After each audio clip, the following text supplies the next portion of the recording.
தங்க நகையை விற்று உடனடி பணம் பெற மேக்ஸ் கோல்ட் கால் 04445454545. அதான் மிஸ்டர் கோல்ட், தரத்திலையும் அளவுலயும் நோ காம்ப்ரமைஸ். மிஸ்டர் கோல்ட் 100% கடலெண்ணெய்.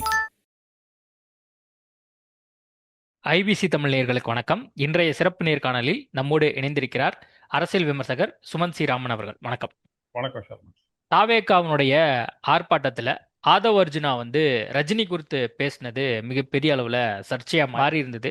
இது குறித்து அதிமுக தரப்பினர் அதே மாதிரி பாஜக தரப்பில் ரஜினி ரசிகர்கள் கடுமையான கண்டனங்களை அவங்களுடைய அந்த சோஷியல் மீடியா பக்கத்தில் அறிவிச்சிருந்தாங்க. கடைசியாக ரஜினிகாந்த் அவர்களே இதுக்கு முற்றுப்புள்ளி வைக்கணும் அப்படின்னு நினச்சி அவர் உண்மைக்கு புறம்பான விஷயத்தை ஆதவ் அர்ஜுனா சொல்லியிருக்காரு அப்படின்னு சொல்லி அவர் ஒரு அறிக்கையே கொடுத்துருக்கிறாரு. யார் யாரெல்லாம் அவருக்கு ஆதரவு தெரிவித்தாங்களோ அவங்களுக்கு நன்றியும் தெரிவிச்சிருக்காரு.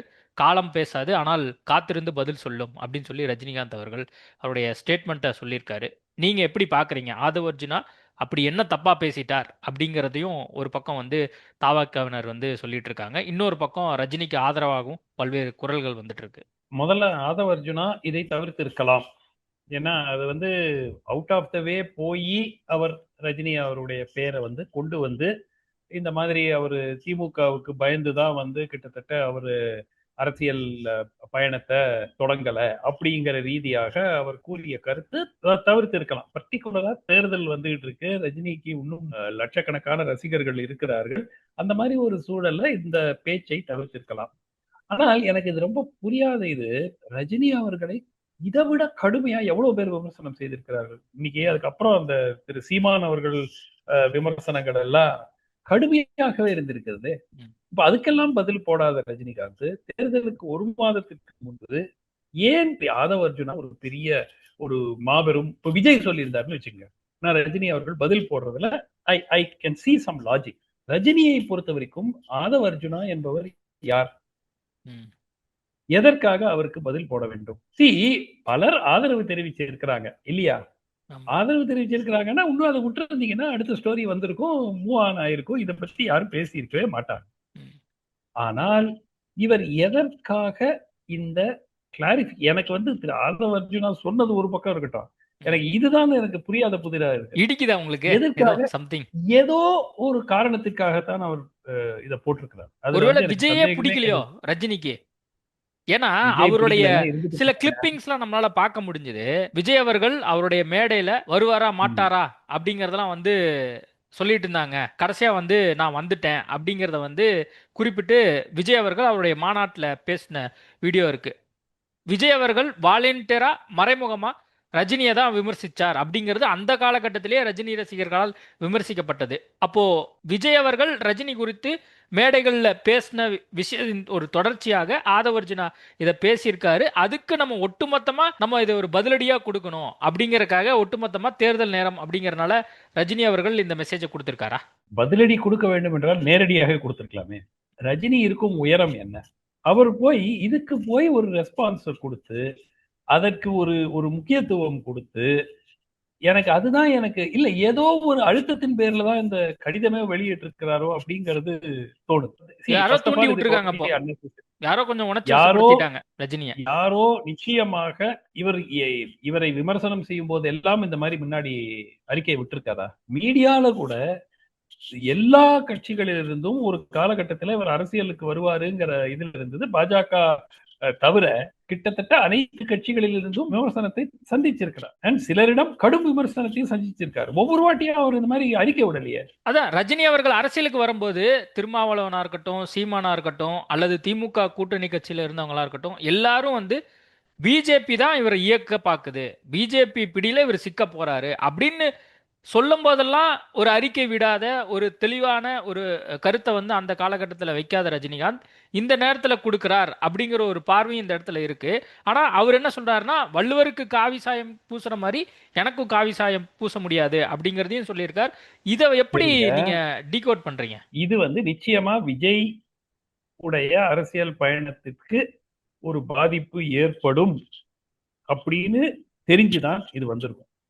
ஸோ ரஜினிகாந்துக்கு சுத்தமா தெரியாது இந்த மாதிரி ஒரு அறிக்கை விட்டா அது விஜய்க்கு ஒரு பாதிப்பாக அது ஏற்படுத்தும் அப்படிங்கிறது. ஒரு நடிகருடைய ரசிகர்களும் இன்னொரு நடிகருடைய ரசிகர்களும் டெய்லி சண்டை போட்டுப்பாங்க ஆன்லைன்ல. ரைட்டா? ஆமா. அது சகஜம். அது டெய்லி அது திட்டிட்டு இருப்பாங்க. அவங்க திட்டுவாங்க, இவங்க திட்டுவாங்க. அது வந்து தரக்குறைவாக கூட பேசுவார்கள். அதெல்லாம் வந்து பல ஆண்டு காலமாக தமிழ்நாட்டுல தப்பு பட் நடந்துகிட்டு இருக்கு. ம். என்னுடைய பாயிண்ட் என்னன்னா, இவர் சிந்திச்சிருக்க மாட்டாரா? நிச்சயமா. இந்த மாரி ஒரு அறிக்கை நம்ம முன்னாடி விட்டதில்லையே! எவ்வளவோ பேர் விமர்சனம் பண்ணியிருக்காங்களே! இப்ப நான் விடுறேனே! தேர்தலுக்கு 1 மாத காலம் தானே இருக்கு. இதனால விஜய்க்கு டேமேஜ் ஆகுமா? ஆகாதா? ஆகட்டும். இல்ல ஆக வேண்டும் என்ற பாசிபிலிட்டிஸ் இருக்கு இல்லையா? அந்த மாரி கூட யோசிச்சாரோ அப்படிங்கிறது தான் கவலை அளிக்கிறது. ஏன்னா, நான் உண்மையா சொல்றேன். இது விஜய் பேசியிருந்தாக்க, ரஜினி அவர்கள் பதிலடி கொடுப்பதில் தப்பே கிடையாது. ம். ஏன்னா, அவர் விஜயும் ஒரு பெரிய ஸ்டார், ரஜினியும் ஒரு பெரிய ஸ்டார். அது வந்து வேற. அது ஒரு ஒரு பேட்டில் ஆஃப் ஆல்மோஸ்ட் ஈக்குவல்ஸ்ன்னு கூட எடுத்துக்கலாம். ஒரு லெவல்ல. May not be equals. But அப்ப கூட ஒரு புரிதல் இருக்கும். ம். இதை எப்படிங்க புரிஞ்சு கொள்ள முடியும்? எப்படி ஆதவ அர்ஜுனாக்கு இவர் ஏங்க பதில் போடணும்? பின்னாடி இருந்து யாராவது ஒருத்தங்க வந்து இத சொல்லி கொடுத்து இத பண்ணாரா இல்ல அவரா பண்ணாரா அப்படிங்கிற ஒரு கேள்வி இல்லைங்க. இருக்கு. இன்னொரு பின்னாடி பக்கம் இருந்து சொல்லி அதிமுக ஒரு நிமிஷம், ஒரு கூட்டணி நிமிஷம். கட்சியில் இருக்கக்கூடிய தலைவர்கள் எல்லாரும் ஸ்டேட்மெண்ட் கொடுக்குறாங்க. அதிமுக பொதுச்செயலாளர் நேத்து இரவு ஒரு ட்வீட் போடுறாரு, சோசியல் மீடியால பதிவு போடுறாரு. அதே மாதிரி நயினா நாகேந்திரன் ஆல்ரெடி பதிவு போட்டிருந்தார். அண்ணாமலையும் இதை பத்தி பேசியிருந்தாரு. இந்த மாதிரி அதிமுக கூட்டணி கட்சியில இருக்கிறவங்க எல்லாரும் ஸ்டேட்மெண்ட் கொடுக்குறாங்க. திருமாவளவன் உட்பட நிறைய பேர் வந்து ஸ்டேட்மெண்ட் கொடுத்ததை பார்த்தோம். திமுக தலைவர்கள் யாரும் பெருசா இதை வந்து கருத்து தெரிவிச்ச மாதிரி நான் கவனிக்கல. நீங்க எதுவும் கவனிச்சீங்களா என்னன்னு நீங்க பார்த்து சொல்லுங்க. அழுத்தம் அழுத்தம் என்று எங்கிருந்து வேண்டுமானாலும் வந்திருக்கலாம். ம். ஏன்னா, இப்போ கூட்டணி இல்லை என்று ஒரு முடிவு எடுத்துவிட்டால், விஜய் வந்து என்டிஏக்கு வரப்போவதில்லை என்று ஆகிவிட்டால், அவரை டேமேஜ் பண்ண வேண்டும் என்பது பாஜகவுக்கும் ஒரு நோக்கமாக இருக்கும், அதிமுகவுக்கும் நோக்கமாக இருக்கும், திமுகவுக்கு அப்கோர்ஸ் நோக்கமாக இருக்கும். இப்ப ரஜினிக்கு So, நோக்கம் இதை வந்துருச்சு போல இருக்கே. ரஜினி அவர்கள் ஏன் இவ்வாறு செய்தார் என்பதுதான் ஒரு மிகப்பெரிய ஒரு கேள்விக்குறி. இல்ல எதற்காக சம்திங் ஏதோ இவர் ஒரு மெசேஜ் இருக்குன்னு நீங்க புரிஞ்சுக்கிறீங்களா? இப்போ காலம் பேசாது ஆனால் காத்திருந்து பதில் சொல்லும் அப்படிங்கிறது ஒரு அரசியல் ரீதியாக ஏதோ ஒரு மெசேஜை வந்து ரஜினிகாந்த் அவர்கள் கொடுக்க பார்க்கறாரு. அவங்க சார்ந்திருக்கக்கூடிய ரசிகர்களா அல்லது மக்களுக்கா, தமிழ்நாட்டு மக்களுக்கா யாருக்கு வந்து மெசேஜ் கொடுக்க பார்க்கறாருன்னு நீங்க நினைக்கிறீங்க? என்ன மெசேஜா இருக்கும்? நீங்க சொல்லுங்களேன். காலம் பதில் சொல்லும்னா என்ன மெசேஜ்? நீங்க தேர்தல்ல போட்டியிட போறீங்க, தோத்து போக போறீங்கங்கிறது மெசேஜா? ஆதவ் தோக்க என்ன போறாருன்னு வாட் இஸ் சொல்றாரா? ஆதவுக்கு இந்த மெசேஜா? ஆதவ் வந்து ரஜினியோட ஈக்குவலா? என்னங்க சர்மா திருப்பி திருப்பி நீங்க இந்த மெசேஜ் ஆதவுக்கு இதுக்கு சம்பந்தம் கிடையாதுங்க. இது விஜயை நோக்கி கொடுக்கப்பட்ட ஒரு ரிப்ளை தானே தவிர, இது ஆதவ் அதனாலதான் எனக்கு சர்ப்ரைசிங்கா இருக்கு. ஆதவ் சொன்னதை வைத்துக்கொண்டு அஹ், மிகப்பெரிய இந்தியாவிலேயே ஒரு மிகப்பெரிய சூப்பர் ஸ்டாராக இருக்கக்கூடிய ரஜினிகாந்த் அவர்கள் பதில் போடுகிறார் என்றால் ம். நிச்சயமாக அது மெசேஜ் வந்து ஆதவுக்கு அல்ல, விஜய்க்கு. இரண்டாவது, தன்னிச்சையாக அவர் காலையில் எழுந்து இதை பார்த்து மனம் வந்து வேதனைப்பட்டு இவர் ரிலீஸ் பண்ற அறிக்கை என்று நான் நினைக்கவில்லை. ஏதோ ஒரு காரணம் இருக்கிறது. யாரோ ஒருத்தர், ஒரு அமைப்போ, ஒரு தலைவர்களோ யாரோ சொல்லிதான் இது வந்திருக்கிறது. பாஜகவினுடைய அழுத்தம் எதுவும் இருக்கும்னு நீங்க நினைக்கிறீங்களா? ஒருவேளை வந்து விஜய் வந்து என்டிஏ கூட்டணியில வரல அப்படிங்கிற ஒரு சூழல் எங்கிருந்து இருப்பதனால, வேணா அழுத்தம் இருக்கலாங்க. அர்ஜுனமூர்த்தி அதானே போன்றவர்கள் சொல்றேனே. பாஜகவுல இருப்பதனால, 3 ஆதவ பேருக்கும் அர்ஜுனா 3 ரஜினியை பேருக்கும் பத்தி பேசினனால என்டிஏவுக்கு இவர் இல்ல வர சர்மா. மாட்டேங்கிறார். அதனால நம்ம அரசியல் ரீதியாக இந்த ஒரு கருத்தை வைப்போம் அப்படின்னு எதுவும் ரஜினிகாந்துக்கு யாராவது இங்க சொல்லி பாருங்க. இந்த கருத்தை வச்சிருக்காங்களா? 3 பேரும் செஞ்சிருக்கலாம். பர்டிகுலரா ரஜினிகாந்த் அதிமுக கொஞ்சம் வாய்ப்பு கம்மி. ஏன்னா அதிமுக வந்து ரஜினி மீது அழுத்தம் கொடுப்பதற்கு ஒண்ணும் இல்லை. பாஜக சொல்லி செஞ்சிருக்கலாம். திமுக சொல்லியும் செஞ்சிருக்கலாம். ஏன் அதை டிஸ்கவுண்ட் திமுகவையும் நீங்க பண்றீங்க? 2 இன்க்ளூட் பண்றீங்க இந்த இடத்துல. ஆமா. இன்னைக்கு ரஜினி அவர்கள் நெருக்கமாக திமுக தலைமைக்கு நெருக்கமாக இருக்கிறார் இல்லையா? அவங்க ஜெயலலிதா கூட படம் எல்லாம் தான் வந்து ரொம்ப படம் பக்கத்துல நெருக்கத்துல உட்கார்ந்து இல்ல நிகழ்ச்சிகள் அட்டன் இப்போ பண்ணியிருக்காரு. நான் சொல்றது கலைஞர் இல்ல படம் கலைஞர் படம் நிகழ்ச்சியில. இல்லைங்க. நான் இப்போ சொல்றது சமீப காலமா அவர்களுடைய படங்கள் எல்லாம் வந்து நடிக்கிறாரு. அதனால நிச்சயமாக அதான் நான் சொன்ன மாதிரி 3 பேருக்கும் விஜயை பலவீனப்படுத்துறதுல ஒரு மோட்டிவ் இருக்கு, ஒரு நோக்கம் இருக்கு. அதிமுகவும் பாஜகவும் ஒரு கூட்டணிக்கு வரலன்னா அவரை பலவீனப்படுத்தணும். ம். அது அவங்க நோக்கம். திமுகவுக்கு எப்படிமா பலவீனப்படுத்தணும்? ஏன்னா எதிரின்னு சொல்லியாச்சு, அரசியல் எதிரின்னு சொல்லியாச்சு. ம். சோ யார் வேணா சொல்லி செஞ்சிருக்கலாம். பட் ம். இவ்வளவு அன்கேரக்டரிஸ்டிக்கான ஒரு ஸ்டேட்மெண்ட் அவரிடமிருந்து ரஜினி அவர்களிடம் வருகிறது என்றால் அது தன்னிச்சையாக நடந்தது என்று நான் கருதவில்லை. விஜய் நினைத்திருந்தால் ரஜினிக்கு ஃபோன் பண்ணி இந்த விஷயத்தை சார்ட் அவுட் பண்ணியிருந்திருக்கலாம். ஒருவேளை ரஜினி அவர்களே வந்து விஜய்க்கு கால் பண்ணி இந்த விஷயத்த வந்து பேசி தீர்த்திருந்திருக்கலாம். நிச்சயமா. இவ்வளவு சிம்பிளான ஒரு விஷயம். அவர் ஒரு மேடையில, அரசியல் மேடையில பேசுறாரு. பயந்து தான் இந்த மாதிரி அரசியல் கட்சி தொடங்காம விட்டுட்டாரு. எங்களுக்கு அவர் மேல விமர்சனம் கூட கிடையாது அப்படின்னு வந்து ஆதவ அர்ஜுனா அதே ஏங்க மேடையில சொல்றாரு. லாஜிக்கலா விஜய் வந்து தொலைபேசியில, ஏன்னா விஜய் ஜூனியர், ரஜினி சீனியர் இண்டஸ்ட்ரியில, ரைட்டா? கிட்டத்தட்ட 23 24 ஆண்டு வித்தியாசம் இருக்கிறது இருவருக்கும் வயது. ம், என்ன பிரச்சனை? இந்த மாதிரி ஏதோ பேசிட்டாரு சார், பொலிட்டிக்கல் பிளாட்ஃபார்ம்ங்கிறதுனால கொஞ்சம் எமோஷனலா பேசிட்டாரு, அது சார்பா நான் மன்னிப்பு கேட்டுக்கிறேன், முடிஞ்சு போயிருக்கும். ம், எதற்கு தப்பிக்க? எனக்கு புரியல. இது என்ன பெரிய விஷயமா அது? அவர் சீனியருங்க. அவரு நீங்க 2 பேரும் ஒரே ஏஜ், ஒரே காம்படிஷன்ல இருந்தீங்கன்னா அது வேற. அவர் வேற ஜெனரேஷன். கிட்டத்தட்ட விஜயனுடைய தந்தையார் வயது அவருக்கு. இல்லையா? அது அவரோட ஒரு 3, 5, 6 வயசு கம்மி. அவ்வளவுதான். அப்போ நீங்க ஏன் இஷ்யூவ ஸ்னோபால் பண்ண விடுறீங்க? இல்ல உங்களுக்கு தெரியாது அவர் பதில் போட போறாரு அப்படின்னா, ஒருவேளை ரஜினி அவர்களும் அவர் போன் பண்ணணும்னு கூட அவசியம் கிடையாது. இந்த மாதிரி அவர் செக்ரட்டரி யாராவது விட்டு போன் பண்ணி, என்னங்க ஏன் இந்த மாதிரி சொன்னாரு அப்படின்னு ரஜினி அவர்கள் கேட்டாருன்னா திருப்பி இவங்க போன் பண்ண போறாங்க. ம், இரு தரப்பும் இது வந்து ஒரு ஒரு கேம் மாதிரி ஆயிட்டு இருக்கு. இது பப்ளிக்கா இது டிஸ்கஸ் பண்ணப்பட வேண்டும்.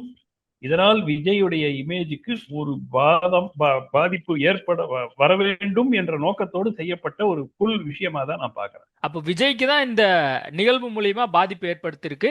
ஆதவ அர்ஜுனோடைய ஏங்க ஸ்டேட்மெண்ட் தான் இதுக்கு முக்கிய காரணம். ஏங்க ஆதவ அர்ஜுனாக்கு என்னங்க டேமேஜ்? ம். என்ன டேமேஜ்? அவர் என்ன பெரிய அரசியல் தலைவரா? இல்ல, ஆதவ அர்ஜுனோடைய ஸ்டேட்மெண்ட்டை விஜய் கட்சியினுடைய ஒரு பிரதிநிதியா பேசுறாங்க அப்படிங்கறதானே இதை பாக்குறாங்க. ஆமா, நிச்சயமா. அதனாலதான் சொல்றேன், this message is for Vijay, this அறிக்கை is not for Aadhav Arjuna. இனிமேல் அப்போ வந்து எங்கிட்ட வச்சுக்காதீங்க அப்படின்னு ரஜினி அவர்கள் சொல்லிட்டாரு. விஜய்க்கும் சரி, விஜய் கட்சிக்காரங்களுக்கும் சரி, அப்படி புரிஞ்சுக்கலாம். அப்படி இல்லைங்க. இப்ப இதுக்கு இவங்க எப்படி ரியாக்ட் பண்றாங்க? ஏன்னா கடந்த சில நீங்க நல்லா நோட் பண்ணிருப்பீங்க, சூப்பர் ஸ்டார், அடுத்த சூப்பர் ஸ்டார் யாரு அப்படின்லாம் வந்து ஒரு கான்வர்சேஷன் உருவாச்சு. அதுக்கு கூட ரஜினி அவர்கள் நீங்க வந்து பருந்து, பறவை அப்படிங்கிற கருத்துக்கள்லாம் வந்து கூட வச்சிருந்தாரு. இது வரைக்கும் நான் பார்த்ததுல நான் வந்து ஒரு மன்னிப்பு அறிக்கை விஜயிடம் இருந்தோ இல்ல ஆதவிடம் இருந்தோ நான் பார்க்கவில்லை. வந்துருச்சுன்னா ஐ ஸ்டாண்ட் கரெக்டட். நான் பார்க்கல. ஒரு நிமிஷம் ஆக போகுது. திரு ரஜினிகாந்த் அவர்களை நாங்கள் பெருமளவு மதிக்கிறோம். இந்த கருத்து வந்து அவருக்கு மனதை புண்படுத்தி இருந்தால் நான் வருந்துகிறேன் அப்படின்னு சொன்னா முடிஞ்சு போச்சு. இல்ல மன்னிப்பு கோருகிறேன்னு சொன்னாலும், ஏங்க அவ்வளவு பெரிய ஸ்டாருங்க, 25 இயர்ஸ் உங்களை விட சீனியர், என்ன மன்னிப்பு கேட்கறதுல என்ன இருக்கு? பொதுவா வந்து விஜய் அவர்கள் வந்து நிறைய விஷயத்துல சைலண்டா இருக்காரு அப்படிங்கிற ஒரு விஷயம் இருக்குல்ல, அதை வந்து ஒரு பக்கம் என்கரேஜ் பண்றாங்க. இந்த மாதிரி கான்வர்சேஷன் நம்மளை பத்தி வரட்டும், தாவேக்காவை பத்தி வரட்டும், விஜயை பத்தி வரட்டும் அப்படிங்கிற மாதிரியான ஒரு சூழல் இருப்பது மாதிரியே இந்த விஷயத்தையும் வந்து விஜய் அவர்கள் கடந்து போலாம் அப்படின்னு நினைச்சாரோ? இதெல்லாம் வந்து நெகட்டிவ் பப்ளிசிட்டி. இதெல்லாம் நல்ல பப்ளிசிட்டி கிடையாது. இதெல்லாம் நெகட்டிவ் பப்ளிசிட்டி. ரஜினி ரசிகர்கள் கோவப்படுவார்கள். இந்த மாதிரி இவங்க பண்ணிட்டு இருக்காங்கன்னு கோவப்படுவார்கள். அதனால இது வந்து நல்ல பப்ளிசிட்டி, பரவாயில்ல தாவேக்கா ஸ்பாட்லைட்ல வைக்கும்னு நினைச்சாருன்னா அது தப்பு. சோ நிச்சயமா விஜய் அவர்களோ ஆதவ் அவர்களோ யாராவது ஒருத்தர் ஆதவுக்கு செய்யறதுல என்னங்க இருக்கு? மன்னிப்பு கேட்கறதுல என்னங்க இருக்கு? அப்ப உடனடியா தாவேக்காவோ அல்லது ஆதவோ விஜயோ வந்து இதுக்கு முற்றுப்புள்ளி வைக்கணும், உடனடியா இதை செய்யணும். நிச்சயமா வந்து முற்றுப்புள்ளி வைப்பதுதான் அவர்களுக்கு நல்லது. இல்லாட்டி இந்த கான்ட்ரவர்சி இன்னும் பெருசாகிட்டே போனா இன்னும் ஒரு செக்மெண்ட் வாக்குகளை அவர்கள் இழக்கக்கூடும். புதுசா வர்ற கட்சி எதுக்கு தேவையில்லாத வம்பு வச்சுக்கிறீங்க? அவர் உங்களை என்ன பண்ணாரு? அவர் வந்து ஏதாவது சொன்னாரா? விஜய்க்கு ஓட்டு போடாதீங்க அப்படின்னு சொன்னாரா? அவர் பாட்டுக்கு இருக்கிறாரு. எதுக்கு அவரை போய் வம்புக்கு இழுத்து எதுக்கு இது மாதிரி பேசணும்? சரி பேசிட்டீங்க, மன்னிப்பு கேட்டுருங்க. நான் என்ன சொல்றது, ஆதவ அர்ஜுனா அப்பாயின்மெண்ட் பிக்ஸ் பண்ணி ரஜினி அவர்களை நேராக சந்தித்து மன்னிப்பு கேட்டா என்னங்க ஆக போகுது? அவர் சொன்னது உண்மையா பொய்யாங்கிறது பாயிண்டே கிடையாது. அதை எப்படி பர்சீவ் செய்வார்கள் மக்கள்? சி.வி. சண்முகம் வந்து கொஞ்ச நேரத்துக்கு முன்னாடி மேடையில பேசும்போது ஒரு நடிகையை ஒப்பிட்டு சர்ச்சையா மாறி இருக்கு. ரொம்ப வருந்தத்தக்கது. அதிமுக தலைவர்கள் இந்த மாதிரி பெரும்பாலும் பேச மாட்டாங்கன்னு ஒரு ஃபீலிங் இருந்தது. ஆனால் அதையும் வந்து கெடுக்கிற விதத்துல திரு சி.வி. சண்முகம் அவர்கள் பேசியிருக்கிறார். நிச்சயமா அவரும் வந்து இதுக்கு தன்னுடைய கருத்துக்கு, ஆனா அவர் வந்து மன்னிப்பு கோரி இருக்கிறதாக நான் ஒரு செய்தி பார்த்தேன். அது கன்ஃபார்ம்டான்னு எனக்கு தெரியாது. சோஷியல் மீடியால ஒரு செய்தி பார்த்தா அவர் மன்னிப்பு கேட்டிருக்கிறார் தன்னுடைய கருத்துக்குன்னு. அதை ஒரு வாட்டி செக் பண்ணிக்கங்க. பட் அவர் பேசுனதும் முற்றிலும் தவறு. நீங்க அரசியல் களத்துல இருக்கீங்கிறதுனால எப்படி வேணா பேசலாம் என்று அர்த்தம் கிடையாது. அதுவும் சி வி சண்முகம் பாராளுமன்ற உறுப்பினர், முன்னாள் அமைச்சர், மூத்த தலைவர். அவர் யாரோ ஒரு பிளாட்ஃபார்ம் ஸ்பீக்கர் பேசினா அது வேறங்க. எல்லா கட்சியிலையும் இந்த மாதிரி காரசாரமாகவோ இல்ல அருவருக்கு தக்க வகையிலோ பேசுறதுக்கு ஒரு 4 ஸ்பீக்கர்ஸ் இருப்பாங்க. அது வேற.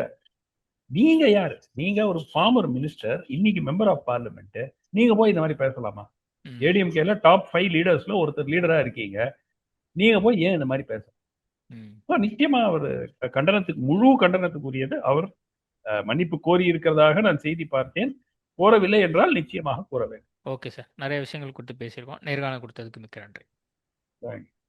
உங்கள் தங்க நகையை விற்று உடனடி பணம் பெற மேக்ஸ் கோல்ட் கால் 04445454545. அதான் மிஸ்டர் கோல்டு. தரத்திலையும் அளவுலயும் நோ காம்ப்ரமைஸ். மிஸ்டர் கோல்ட் 100% கடலெண்ணெய்.